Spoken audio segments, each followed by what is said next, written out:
welcome to the first ever podcast of the Presbyterian Home for Children.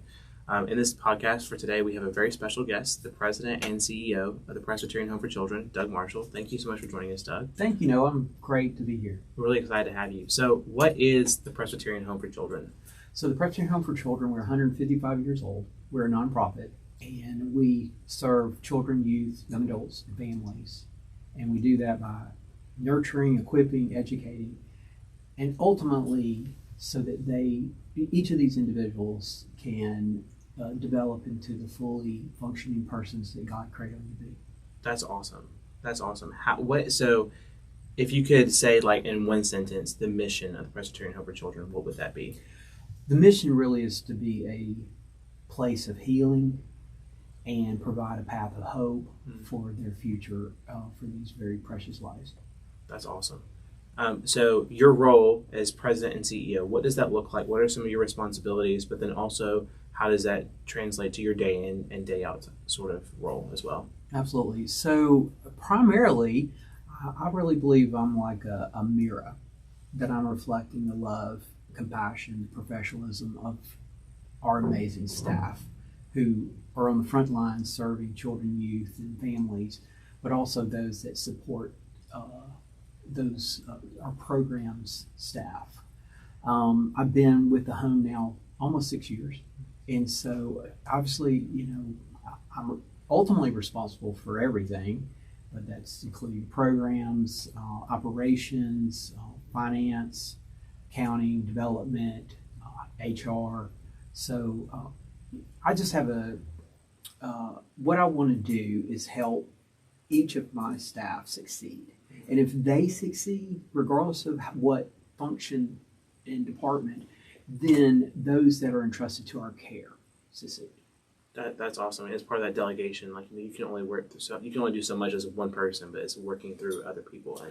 Right, and I love to work through other people and help them. We all have a calling. We all have spiritual gifts, and so we work to determine, what is ours. How do we fit with respect to the Presbyterian Home for Children?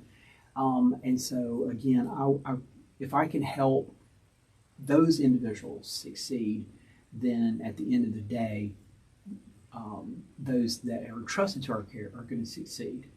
Absolutely, and that's a great thing that you're able to do that in your role. How does your role specifically line itself with the mission that you just stated earlier? So how do you personally help push that mission of the Presbyterian Home for Children? So I'm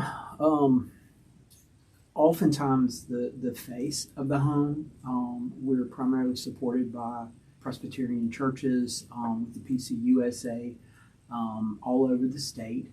And so, I'm going out representing the home, the mission, our employees, to our donors, because without our donors, we're not able to make this all happen.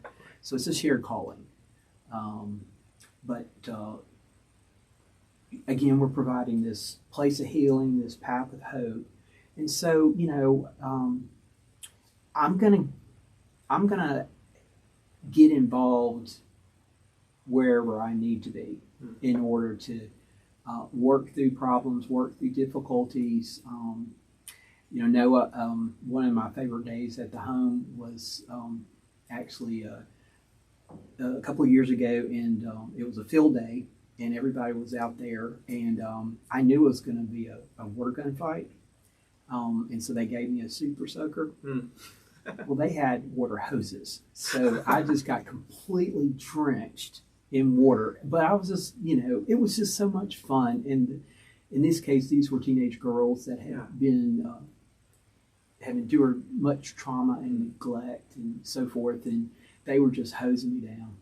It was great. I bet it's fun to have those experiences where they're just laughing and having fun, and you just get to see them smile and just enjoy it just without a worry in the world, which is absolutely amazing. Yeah, I remember during the snowstorm and ice storm, if you were on campus, you were stuck, and if you were off campus, you weren't getting there. And I was on campus, and just being in a snowball fight with these teenage girls, and just really laughing and having fun. That's awesome. So you said you've been here working with them for 6 years. Yeah. I'm sure that you have many stories to tell. But what is one touching story of the impact that you personally have had, that you've seen of the impact of the Presbyterian Home for Children on these people you're trying to impact?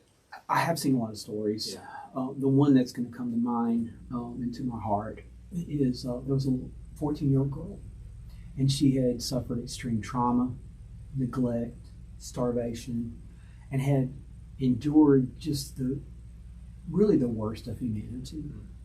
And she was acting more like 4 years old instead of 14 years old. Now she was one of the girls that hit me in the head with the snowball. But we can't change what happened to them. We've got to take them where they are and love them, support them, and help them. So this little girl had never had a birthday party, ever. Wow. Ever. And so these other girls who had gone through abuse and neglect and other things, they gave her the biggest birthday party. Now, That's awesome. Birthday parties are a big deal at the home. Yeah. But these girls used their own money to buy gifts, and then we had food. So that was really, really an amazing time. But then one other thing that happened with this little girl, we were at the school, and I had invited Miss Alabama. So this is Jessica Proctor. She's now Jessica Gilmore. But she came, it was toward the end of her reign, and she came to the Presbyterian Home for Children. And we had media there, and it was a lot going on. And this little girl she started crying because it was too much sensory overload. She just couldn't handle it. So she went out of the room crying. And so Jessica walks out, and then she goes, "Can I give you a hug? Can I give you a hug?" And this little girl couldn't even take a hug. But then Jessica knelt down and said, "I need a hug. Could you give me a hug?" And this little girl, Noah, ran into the arms of Miss Alabama. And just, I'll never forget it. Yeah. That's amazing. And I love how, I think one thing to remember is like you said, like going to them rather than always having them try and come to you, but like going to them. How do we help them? What are their needs? And that's absolutely amazing. Clearly, the Presbyterian Home for Children is doing a lot of work and really helping change lives and impact other people. But how has the home really impacted you personally? Wow. So I came up in my career in the business community. And so I'm an accountant by trade, CPA. I worked at Ernst & Young. I worked at Energen over their tax department. And then I was the vice president controller of Alagasca, which is now Spire. But I moved from there into the nonprofit world, and I was working with United Ability, so that's dealing with children and adults with disabilities, and then Alabama Family Trust, Special Needs Trust.